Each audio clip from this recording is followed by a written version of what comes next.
आपण पाहत आहात निपाणी न्यूज, चौफेर घडामोडी। मंत्री गडकरींकडे तक्रार करणार आमदार सौ शशिकला जोल्ले। कोसळलेल्या भरावाची पाहणी। शहरातून गेलेल्या पुणे बेंगळूर महामार्गाच्या सहापदरीकरण कामावेळी पूर्ण झालेल्या संरक्षक भिंतीचा भराव बुधवारी कोसळला।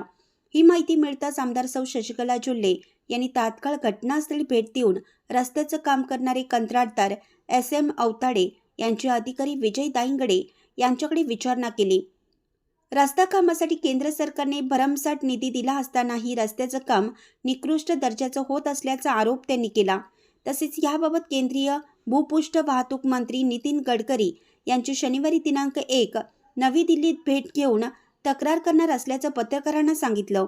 निपाणी शहरातून गेलेल्या महामार्गाच्या सहापदरीकरणाचं काम अवताडे कंपनीकडून सुरू आहे। हे काम योग्य त्या पद्धतीने सुरू नसल्याचा आरोप लोकांतून नेहमी होत आहे। बुधवारी या रस्त्याची इंटरलॉकिंग सिस्टीम असलेली सिमेंट ब्लॉकच्या संरक्षक भिंतीचा भराव कोसळून पडला। ही घटना या रस्त्याच्या संरक्षणाला धोका दर्शवणारी ठरली। आमदार जोल्ले यांनी अवताडे कंपनीचे वरिष्ठ अधिकारी तसेच राष्ट्रीय महामार्ग प्राधिकरणाचे अधिकारी यांच्याशी मोबाईलवरून चर्चा करून या निकृष्ट दर्जाच्या रस्त्याबद्दल तक्रार केली। सेवा रस्त्यावरही अनेक ठिकाणी खड्डे पडले आहेत। रस्त्याचं काम अनेक ठिकाणी निकृष्ट दर्जाचे होत असल्याबद्दल उपस्थित लोकांनी तक्रार केली।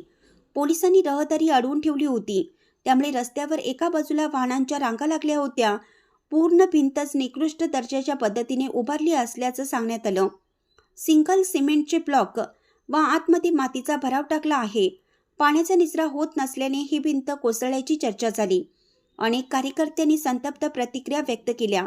भाजप शहराध्यक्ष राजू कुंतेशा, प्रशांत केस्ती, बंडा घोरपडे, प्रसाद औंधकर, अभिनंदन मुतकुडे, सूरज खवरे, रवी कदम, महेश सूर्यवंशी, विनोद बागडे, विकास वासुदेव यांच्यासह कार्यकर्ते उपस्थित होते। ग्रीड आणि माती वाळू सगळे घालून ते बरोबर कंपायझन करून काम केले होते। काय झालंय, फोटो काढून घेतले ऑफिसरला आणि ते कोण टेक्निशियन आहे त्यालाच बोलले। हे आम्ही केंद्राला पण रिपोर्टिंग करतोय, ते फोटो पण असतंय आमच्याकडे। रिपोर्टिंग करून बघा, एवढं पैसे केंद्र सरकार द्यायला लागले, इथं करणारी नीट करायला पाहिजे ना। तेच मॅडम, आता जवळजवळ 1 किलोमीटर ब्रिज आहे गावात आहे आणि आम्ही पण लोकप्रतिनिधी रोज राहून आम्ही बघू शकत नाही। आम्ही त्यांच्यावर विश्वास ठेवतोय, त्यांनी चांगलं काम करायला पाहिजे। सुपरवायझर कोण आहे त्यांनी बघायला पाहिजे। वर त्यांनी काय माती घातला ना, सगळं मातीच आहे, त्यात काहीच हे नाही। ते काही काळजी करू नका, ह्याला ऍक्शन घेतो आम्ही।